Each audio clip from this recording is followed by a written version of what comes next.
আবারও সুন্দরবনের বাঘ দর্শন। এবার সুন্দরবন গভীর জঙ্গলে নয়, ক্যানিং থেকে মাত্র কয়েক কিলোমিটার দূরে আজমলমারি জঙ্গল সংলগ্ন নদীতে সাঁতার কাটা দৃশ্য মোবাইলবন্দি পর্যটকদের। উল্লেখ্য, ক্যানিং থেকে ৩০ জনের একটি পর্যটক দল কৈখালী ঘাট থেকে নৌকায় করে সুন্দরবন বেড়াতে যায় ১৩ই ডিসেম্বর।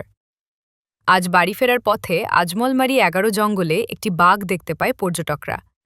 আর এই দৃশ্য চোখে পড়তে খুশি পর্যটকরা।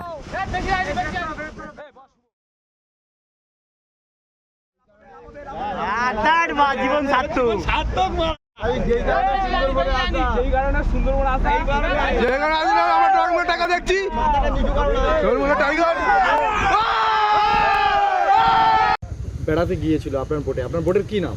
এমবি সরস্বতী। হ্যাঁ, কোথা থেকে লোক তুলেছিলেন? ক্যানিং থেকে। কতজন? ৩০ জন। তারপরে কোথায় বেড়াতে গেলেন? সুন্দরবনে বেড়াতে গিয়ে ১৩ তারিখে আমি পার্টি তুলে নিয়ে সুন্দরবনে গিয়েছিলাম। হ্যাঁ। ১৪ তারিখে বাঘ দেখেছে। কোন জঙ্গলে? আজমলমারি জঙ্গল। তাতে কি পর্যটকরা খুব খুশি? খুব খুশি। দক্ষিণ ২৪ পরগনা থেকে রেবতী মালির রিপোর্ট, ITC নিউজ।